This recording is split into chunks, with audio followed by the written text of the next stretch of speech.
The courtyard of the Bell and Harrow coaching inn was frozen solid at midnight, and Margaret Hale stood in the middle of it, with her breath coming out in short, visible clouds, her gloved hands gripping one handle of a trunk that weighed more than she had anticipated when she had packed it 4 hours ago in a bedroom that was no longer hers. The lantern above the stable arch threw a thin orange light across the cobblestones, and the cold was the kind that found the gaps in wool and settled there. She had not cried in the carriage. She had not cried in the dining room, which had been considerably more difficult. She had done the arithmetic instead. The distance to Salford, the hour of the first northbound coach, the name of the woman at the school who kept a spare key and would not ask questions before dawn, and the arithmetic had held her upright through 40 miles of dark road. Now the trunk needed to move 6 feet to the left, and her right hand was shaking, and she stood still for one moment and let it shake, because there was no one in the courtyard to see it, and because she had earned 30 seconds of honest reaction before she went back to planning. She was wrong about being alone. A man in plain traveling clothes stepped out of the shadow near the horse trough. Not a groom, not a postilion, but a broad-shouldered figure who moved with the deliberate economy of someone accustomed to working sites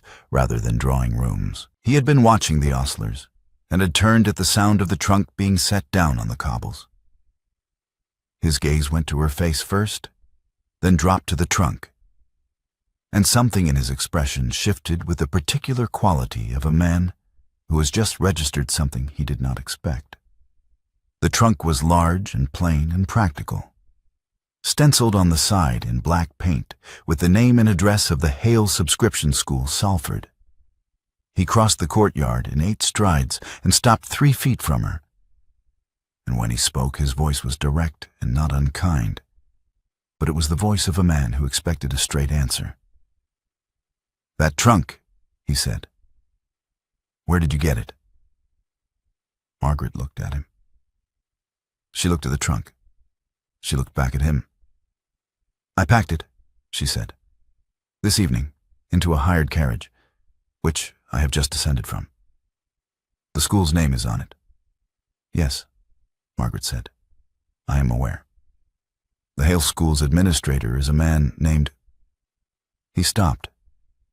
He looked at her again, more carefully this time, the way an engineer looks at a structure he has been reading about for 2 years and is now seeing for the first time in elevation. "The administrator has been corresponding with me for 26 months about the Eastern Wing expansion." "The administrator," Margaret said, "has been corresponding with everyone from behind a name that was not hers, because the lease was held in the name of her husband's solicitor, and the subscription patrons in 1822 were not yet prepared to write their quarterly checks to a woman." She pulled off her right glove and held up her hand, and her ring finger was bare. "I am the administrator, Sir Jonah, and I am going to Salford." He was silent for a moment, not the silence of a man with nothing to say, but the silence of a man rearranging a large number of things he believed to be true. Then he reached down and took the other handle of the trunk. He did not ask permission. He did not offer a pleasantry. He simply lifted his side, and the weight distributed. And for the first time in 4 years, a man reduced her load instead of adding to it.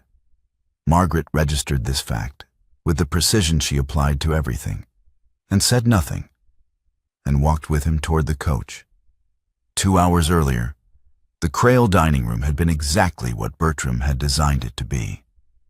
30 guests, 3 courses, candlelight off the silver and the crystal, the anniversary dinner that was meant to display the household at its most accomplished.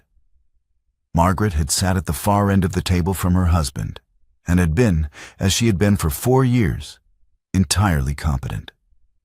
She had managed the seating, the menu, the conversation, the flowers, and the temperature of the room. And she had done it invisibly, which was how Bertram preferred things done. He had raised his glass at 9:30, and 30 people had raised theirs, and he had smiled at the table with the particular smile of a man who has been building to something. 4 years, Bertram Crail said, and I find myself reflecting, as a man will, on the roads not taken. He paused, and his smile widened fractionally. "I should have married your younger sister." The table laughed. Not all of it, and not loudly, but enough.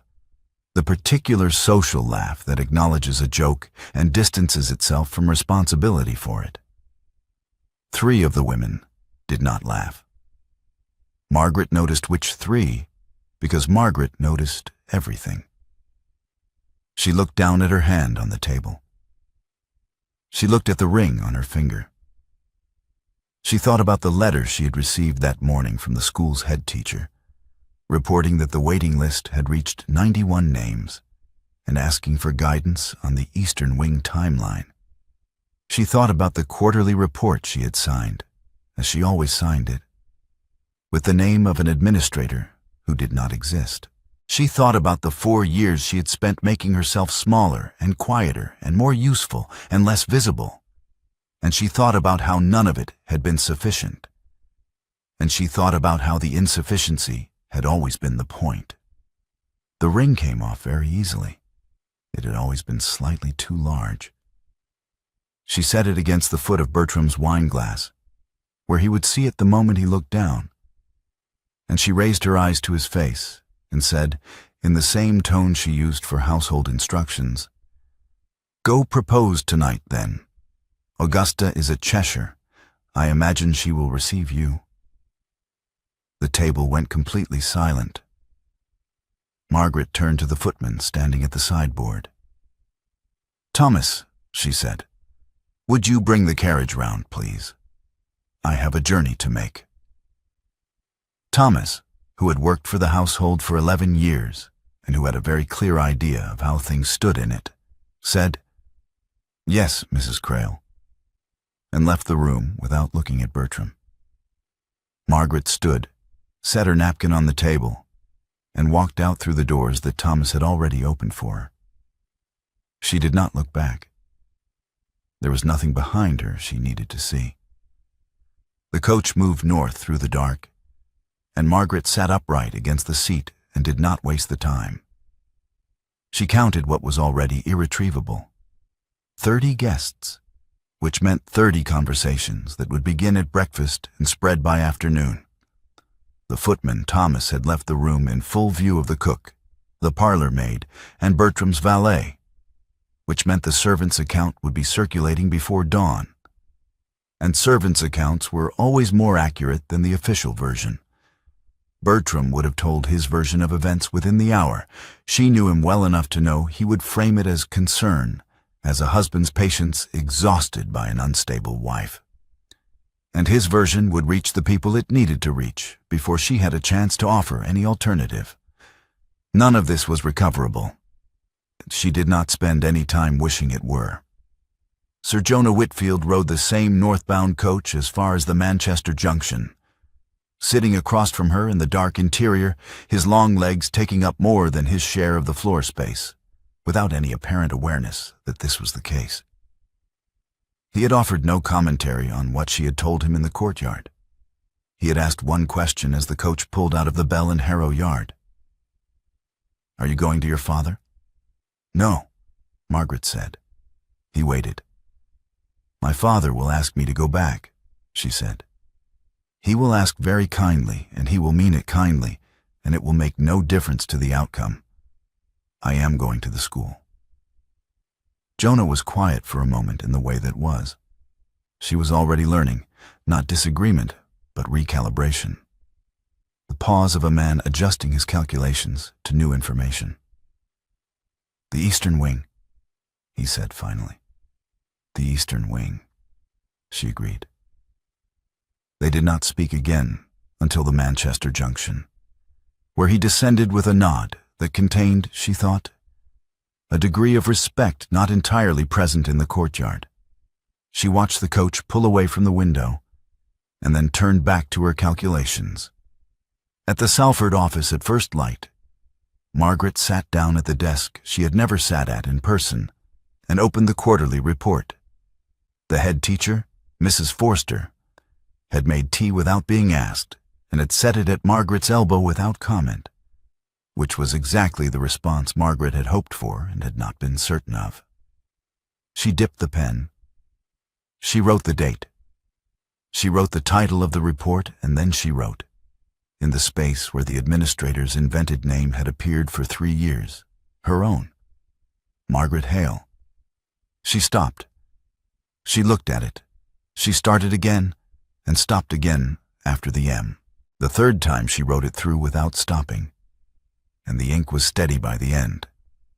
And she set the pen down and read the name back to herself in the gray morning light coming through the office window, and found that it looked exactly right. The fiction of the administrator dissolved within the first week, not dramatically, but practically. Margaret was present, Margaret was conducting the business, and there was no plausible mechanism for pretending otherwise. She met with the subscription patrons in person, one by one, at the school rather than at any of their houses, because the school was her ground, and she intended them to understand that from the beginning.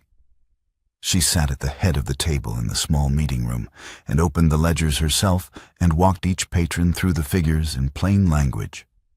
And she answered their questions directly, and she did not apologize for being there. Most of them stayed. 2 required a second meeting. One wrote a letter of resignation that arrived 3 days after his visit and was replaced within a fortnight by 2 new subscribers whose daughters were on the waiting list. The teaching staff she addressed in the main hall on the second morning, standing at the front of the room with the enrollment register under her arm. "You have been working for this school for between 1 and 7 years," she told them. "The work has not changed. The name signing the correspondence has. If you have questions about what that means for your positions or your salaries, I am in the office each morning from 7. Otherwise, I will see you in your classrooms." Mrs. Forster, who had been at the school since its founding and who had always known perfectly well who the administrator was, said nothing. She simply nodded once, in the manner of a woman confirming what she had long suspected would eventually come to pass. The waiting list, freed from the administrative delay that had accumulated during the years of correspondence by proxy, began moving. 3 new students enrolled in the first 10 days. The Eastern Wing expansion, the project that had occupied 6 months of letters between Margaret and Jonah, moved from proposal to active planning. Bertram's solicitor's letter arrived on a Thursday, 3 weeks after the anniversary dinner. It was 4 pages long and very precisely worded, and Margaret read it twice, the second time making notes in the margin with a pencil. The letter stated that Margaret's jointure, the annual sum settled on her at the time of the marriage, was contingent on her residence in the Crail household, and that her continued absence constituted a breach of the terms under which it had been granted. It stated further that her father's existing commercial arrangements with the Crail business interests were not unaffected by the state of the marriage, and that the goodwill that had sustained those arrangements was a matter Bertram was prepared to reconsider. It implied, in language carefully chosen to imply without stating, that the school's lease, held in the name of Bertram's solicitor as a formality of the original arrangement, might be subject to legal review should the current situation continue. The implication about the lease was the part that required the most careful reading, because it was the part that was intended to frighten her into compliance before she had time to consult anyone who knew the law. She was still sitting with the letter when Jonah arrived. He had come, ostensibly, to review the building accounts for the Eastern Wing with the contractor. He came through the front door, spoke briefly to Mrs. Forster in the hallway, and walked into the office where Margaret was sitting with the letter open on the desk, and Bertram's junior clerk, a young man named Peel, who had arrived 20 minutes earlier and was now perched on a chair near the window with the expression of someone performing a difficult duty, waiting for her response. Jonah read the room in approximately 3 seconds. He did not offer Margaret any reassurance. He did not address the clerk. He moved a chair from against the wall, set it down between Margaret and the door, and sat in it with the unhurried solidity of a man who has chosen a position and intends to hold it. Peel looked at Jonah. Jonah looked at Peel with the expression of a man who has supervised 200 navvies and is entirely comfortable waiting. "You were saying," Margaret said to the clerk, "that the lease review was a matter of some urgency." Peel cleared his throat. "Mr. Crale's position is that the current arrangement regarding the lease was always understood to be—" "The lease was drawn up in 1820, Margaret said. "The school has operated continuously under that arrangement for 6 years. The subscription income, the patron list, and the building improvements are all documented in these ledgers, which are available for inspection. If Mr. Crale's solicitor intends to challenge the lease, he will need to file in the appropriate court and present his grounds, at which point I will present mine." She set the letter flat on the desk and folded her hands on top of it. "Is there anything else?" Peel looked again at Jonah, who had not moved or spoken or changed his expression in any way. "No," the clerk said. "I don't believe there is." He left. Jonah remained in the chair for another full minute after the front door closed, as though ensuring the departure was complete.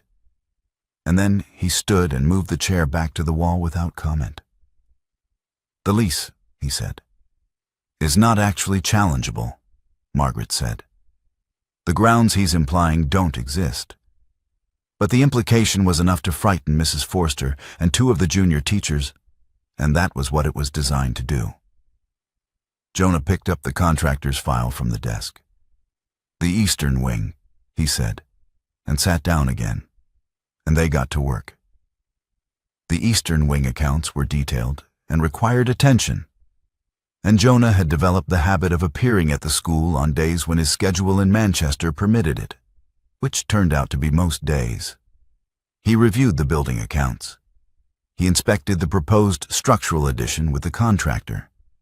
He sat in on one patron meeting, at Margaret's invitation, in a capacity that was formally described as that of principal benefactor, and that functioned, in practice, as a signal to the room that the school had serious backing.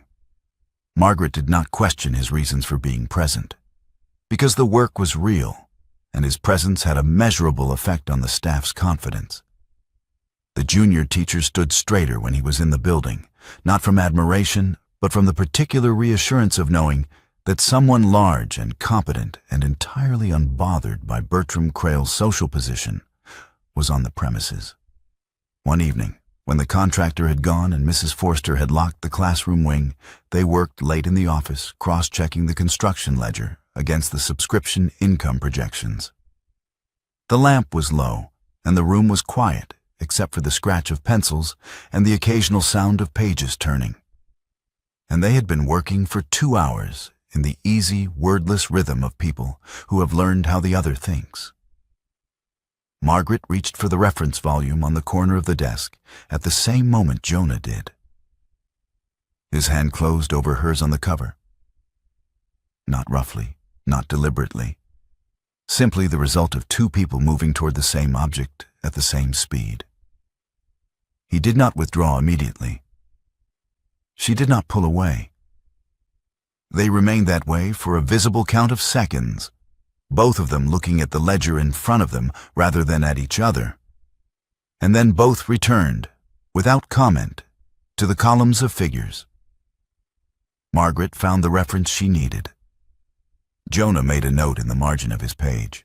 Neither of them remarked on what had happened, because neither of them had the language for it yet, and because the figures still needed checking, and because some things are better left in the silence, where they can be examined privately.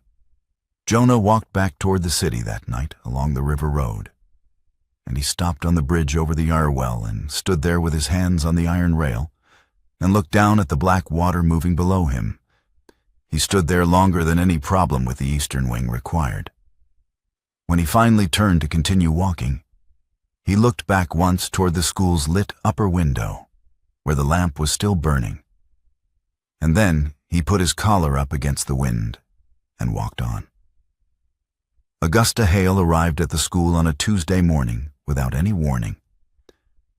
Having traveled from the family's Cheshire house on the early coach without, as she admitted immediately, telling their father she was going. She was younger than Margaret by 12 years, and the world had always been very clear about which of the Hale sisters was the prettier one and which was the useful one. And Augusta had grown up in the knowledge of her own value in the particular currency that the world traded in, which had not made her happy and had not made her unkind, but had made her, Margaret thought, watching her sister stand in the school hallway with her traveling coat still on and her face showing something that looked very much like apprehension, profoundly lonely. Bertram came to Cheshire, Augusta said, before Margaret could speak. 3 weeks ago, and again last week. Father let him in both times. Father thinks it can all be mended. I know what Father thinks, Margaret said. I need you to know something first, Augusta said, before I say the rest of it. She looked at Margaret directly, which was not something they had done much of in recent years. I heard the plan, the whole of it. I was in the hall outside Father's study when Bertram came the first time, and I heard what he told Father about why he said what he said at the dinner. Margaret waited. It wasn't a slip, Augusta said. He told Father it was a slip. He told everyone it was a slip. It was not. His money is very nearly gone. There's a mill investment that failed 2 years ago, and he's been managing the appearance of solvency ever since. He needed a separation that looked like your fault so he could keep Father's goodwill and the Hale commercial connections. And then he needed me to be available. Augusta stopped.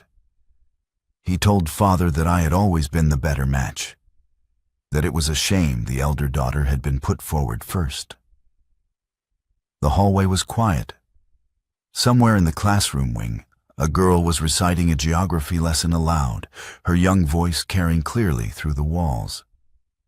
He has been very attentive, Augusta continued, in the particular way of a man who has decided what he needs and is going about acquiring it. And Father is not a bad man, but he is a man who sees a solution and does not look at what it costs. What are you going to do? Margaret asked. Augusta looked at her steadily. I have already done it.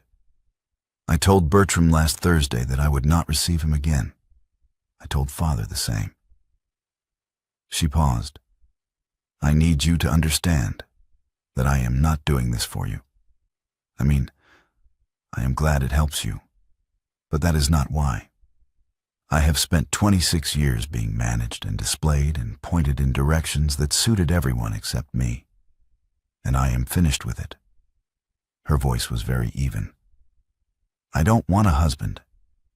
I don't want another house to run and another man to satisfy and another version of the same life with a different name on the door. Margaret looked at her sister for a long moment. Do you speak French? Margaret asked. Augusta blinked. Yes, and I play tolerably well, and my needlework is... Why are you asking me that? Because we have 47 girls on the waiting list who need a French and music instructor, and the woman I hired in February is leaving in June to be married, Margaret said. The salary is 12 shillings a week and the hours are 7 to 4. There is a room above the school that Mrs. Forster uses as a sitting room, but which has a bed in it and would serve as lodging if you needed it. Augusta was very still. You would be required to be useful, Margaret said, every day, reliably, without exception. It is not decorative work. I know what useful looks like, Augusta said quietly. I watched you do it for 20 years while everyone called it ordinary. They did not embrace. They looked at each other across the hallway of the school that Margaret had built while the world was looking the other way. And the look between them contained everything that the previous 20 years of managed rivalry had prevented them from saying, and it was more than an embrace would have been. 7 o'clock tomorrow morning, Margaret said. Augusta answered without hesitation. Yes. Bertram, when he learned that Augusta had refused him and had gone to Salford, did what men do when the plan fails and the money is running short and the anger has nowhere useful to go. He became precise about it. The benefit assembly at the Marsden Rooms was a charitable occasion, a subscription concert in aid of the Manchester Infirmary, and it was attended by a significant portion of the people whose names appeared on the Hale School's patron list. Margaret had known she needed to be there. She had dressed accordingly and had gone alone because Augusta was teaching and because going alone was, at this point, simply the condition of her life. Lady Forsyth, who hosted the assembly and whose opinion functioned in Manchester's charitable society as a kind of weather system, was standing near the entrance when Margaret arrived. Margaret had met her 3 times. They were not intimate, but they were acquainted, and the acquaintance had always been cordial. Lady Forsyth looked at Margaret, looked through her, and turned to speak to the woman on her left. It was done in full view of the room. It was done in full view of Mr. Alderton, who subscribed £40 annually to the school, and of Mrs. Crane, whose 3 daughters were enrolled, and of Councillor Bray, whose civic endorsement had been instrumental in the school's original licensing. It was done with the practiced ease of a woman who has performed this particular social maneuver many times and knows exactly how much damage it causes. Margaret stood where she was for 3 seconds, long enough to ensure that the room had seen her receive it and had seen her remain standing. And then she crossed to speak to Mr. Alderton, who had the decency to look uncomfortable, and who spoke to her for 6 minutes about the Eastern Wing, which was 6 minutes more than she had expected. She left before the second interval. The examination hall was dark when she reached the school. She did not light the lamp. She sat down on one of the long benches in the middle of the room, in the dark. And she sat there with her hands in her lap and her back straight. And she thought about 90 girls whose futures were partially dependent on whether the people who had witnessed tonight's performance decided that a woman who had been publicly cut by Lady Forsyth was someone they still wished to associate with. That was what broke through in the end, not the humiliation, not the cold calculation of it. The girls? She heard the door. Jonah came in without a lamp, which meant he had seen the dark and come in anyway. He did not say anything reassuring. He did not tell her it would be all right. He crossed the room and sat down beside her on the bench, close enough that his shoulder was against hers, and he was quiet for a moment. "I need to tell you something," he said, "about who I was before the knighthood." Margaret waited. "My father was a navvy," Jonah said. Not a foreman, not a contractor. A navvy. He dug the Bridgewater extension with his hands. I grew up in a camp on the edge of a cutting, and I taught myself to read from a canal engineer's discarded manuals because there was nothing else available, and because I had decided, at the age of 9, that I was going to understand how things were built. He paused. By the time I was 30, I had built contempt for your class into the structure of how I thought about the world. Every titled man who looked past me at a sight meeting, every woman who addressed her questions to the man standing behind me rather than to me. I took all of that, and I made it into a principle. I told myself that no one born to ease and position was worth my serious attention. And I believed it. And it was comfortable to believe it. He was looking at the dark windows at the far end of the hall. I spent 2 years in correspondence with the most capable administrator I had encountered in 20 years of building and funding institutions, he said. I told myself it was because the work was good. It was because the work was good. But I also told myself Every time the letters impressed me. That the administrator must be an unusual sort of man. Practical, unsentimental, clear about money. And when I found out the administrator was you, my first response was to recalibrate everything about what I believed a woman of your position could be. He stopped. That recalibration took me about 30 seconds in a frozen courtyard, and I have been reckoning with what it means ever since. I was as blind as every man who looked at you and saw a merchant's daughter playing at administration. I just came at it from the other direction. Margaret looked at the dark windows too. Bertram looked at me and saw a useful purchase, she said. You looked at your correspondent and assumed a man. The error is different in kind, but the mechanism is the same. She turned her head slightly. What are you going to do with the reckoning? I am already doing it, Jonas said. His hand found hers on the bench between them, and she did not move away. And they sat there in the dark examination hall, while the night watchman's lantern passed slowly across the window and moved on down the street, and the room stayed quiet around them.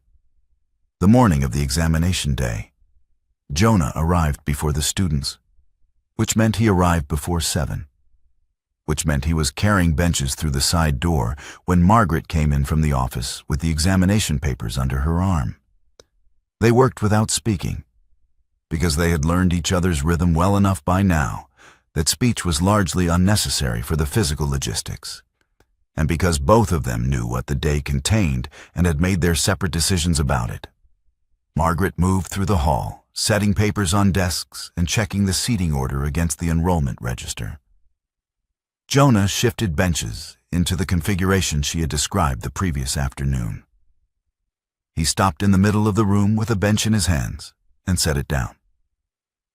I want to ask you something, he said. Margaret looked up from the register. Not about the school, Jonah said. Not about Hale, not about the examination, not about the lease. About you. He looked at her directly, in the plain, unhurried way that was simply how he looked at everything he was trying to understand. When this is over, when today is done, and the legal business is settled and your name is on the door, what do you want? For yourself. No one had ever asked her that. She was aware, standing in the examination hall at 10 minutes past 7 in the morning with examination papers in her hand, of the precise shape of the gap the question had just filled, and of how long it had been empty. The school, she said, my name on it, properly in law, not as a fiction. 90 girls, and the next 90 after them. She paused. And I want not to be managed. I want to make a decision and have it be my decision, without it being permitted or ratified or condescended to by someone who assumes the right. She stopped. That is what I want. Jonah crossed the room to where she was standing.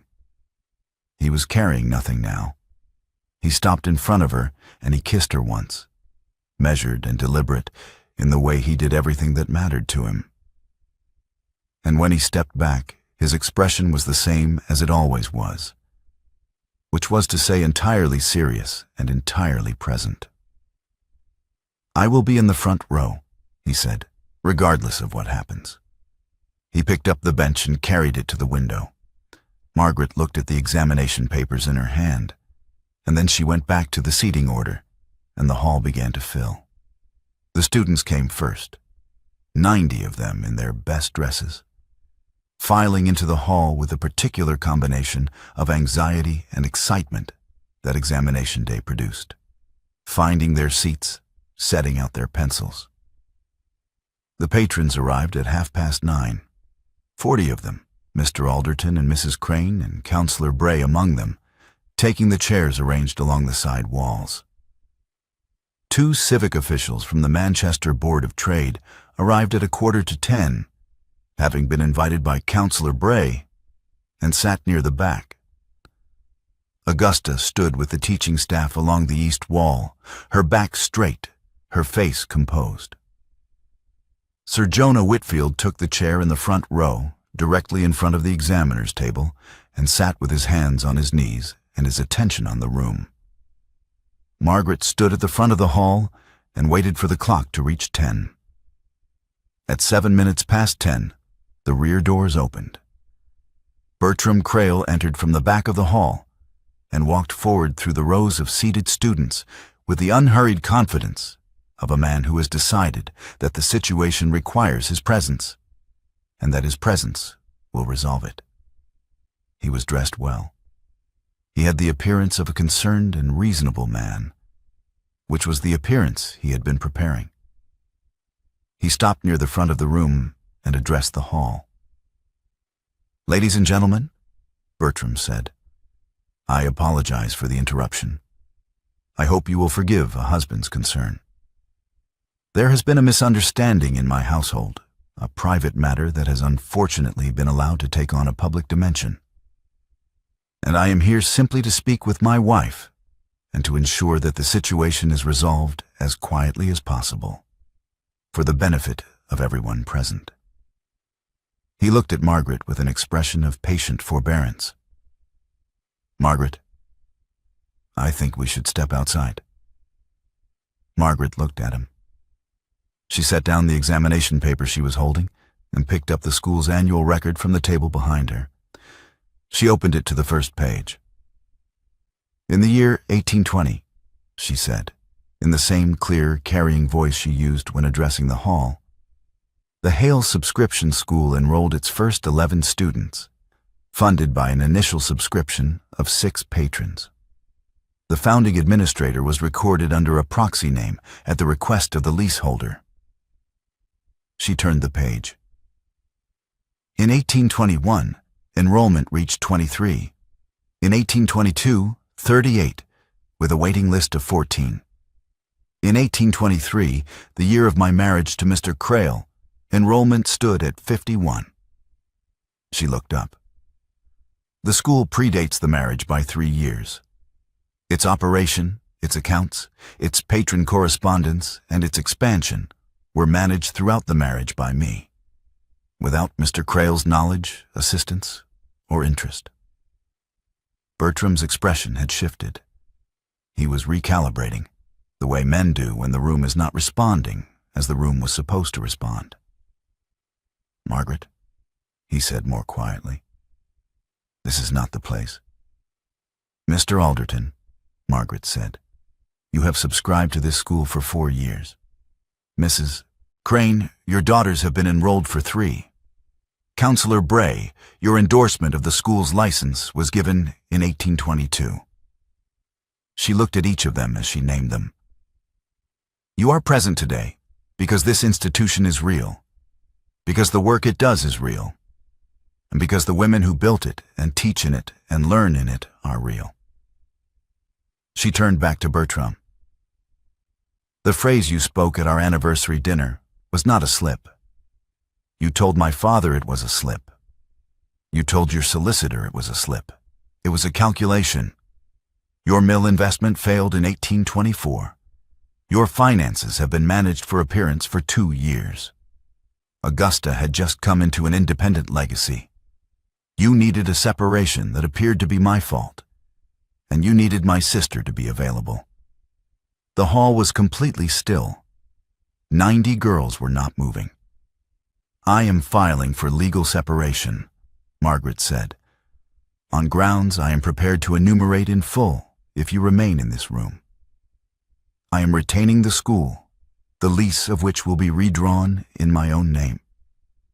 I am removing my name from the Crail household accounts and returning the jointure in its entirety, which I am informed will not, in your current financial situation, be unwelcome." She closed the annual record. "I am not your wife, in any sense that the word has meaning. I have not been for some time, and I am asking you to leave." Bertram looked at her. He looked at the room. He opened his mouth. Jonah stood up. He did it quietly, without drama. simply rising from his chair in the front row and standing with his arms at his sides. The man to his left, Mr. Alderton, stood a moment later. Then Mrs. Crane, then Councillor Bray, then the two civic officials at the back, then, one by one, the remaining patrons, rising from their chairs along the wall until the entire adult portion of the room was standing, looking at Bertram Crale in absolute silence.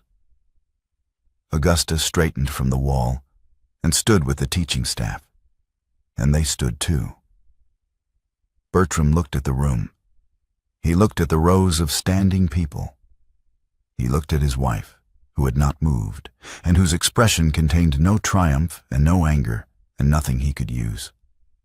He turned and walked back through the hall the way he had come, and the rear doors swung shut behind him, and the sound of his footsteps on the stone outside diminished and was gone. Margaret looked at the hall. "I apologize for the interruption," she said. "We will begin the examination now." The legal separation took 6 weeks to complete. Margaret's solicitor, recommended by Jonah, who had used him for 3 commercial disputes and found him precise and unsentimental, filed the petition in the 2nd week of November. And Bertram's response was, as Margaret had predicted, more concerned with limiting the financial damage than with contesting the grounds. The jointure was surrendered. The Crale name was surrendered.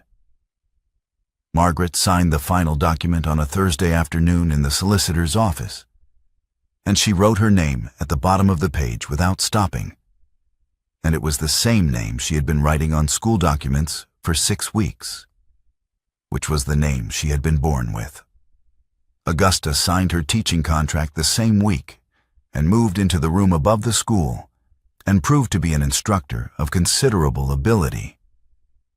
Not despite the 26 years of careful presentation and social management, it turned out, but because of them. Because she understood exactly how young women were taught to make themselves smaller, and she had decided, with the particular clarity of someone who has just seen the mechanism laid bare, to teach them something different. The waiting list cleared its first backlog in 4 years. 3 new patrons applied for subscription positions in December. The Eastern Wing framing went up in the first week of the new year. And Jonah was on site for the first 3 days of it, in his working clothes, doing what he always did when something was being built that he had invested in. On the evening the final separation paperwork was completed, Margaret walked out of the solicitor's office onto the street and stood for a moment in the cold air, holding the folder of documents that were the legal record of everything she was keeping and everything she was releasing, and she found that the weight of the folder was very light. She walked to the school. She went through the building, the classrooms, the examination hall, the office with the lamp still burning on the desk. And she turned off the lamp and picked up her coat and walked to the front door. She put her key in the lock and turned it, and the bolt went home with a sound that was entirely satisfying. And she stood on the step for a moment with the key in her hand. Jonah was on the pavement, not waiting in a carriage, not standing in a doorway, standing on the pavement in full view of the street, in the lamplight, in the plain way of a man who has decided that what he is doing requires no concealment and no explanation. He was wearing his working coat, and he had his hands in his pockets, and he looked at her with the same expression he always wore, which was serious and entirely present, and she had come to understand. The expression of a man paying complete attention. Margaret came down the step-off and walked to him, and they walked together along the street. And the night was cold and clear, and the city was going about its business around them, and neither of them said anything for a while because neither of them needed to. The brass plate arrived on a Tuesday morning in February, and the man from the foundry set it down on the front step and stood back and waited for instructions. It was a good plate, solid, well cast, the letters clean and deep. The Hale School. Jonah took the screws and the spirit level from the bag the foundry man had brought, and he climbed the 2 steps to the door and held the plate against the stone beside the entrance. And he looked back over his shoulder at Margaret, who was standing on the pavement below, with her arms crossed against the cold. "Here?" he asked. "Lower," she said. He moved it. "Left," she said. He shifted it a 1/4 inch. Margaret tilted her head. She looked at the plate and at the door, and at the building above the door where the windows of the examination hall caught the winter morning light. Down the street, a line of girls was waiting to be admitted. New applicants, the first intake of the new term, standing in their coats with their mothers beside them, their breath making small clouds in the cold air. "There," Margaret said. "That is exactly where it goes." Jonah held the plate steady and began to drive the first screw, and the sound of it rang clean and bright in the February air. And Margaret stood on the pavement below and watched her name go up on the wall of the thing she had built, and found that she was entirely, precisely, completely where she had always been going.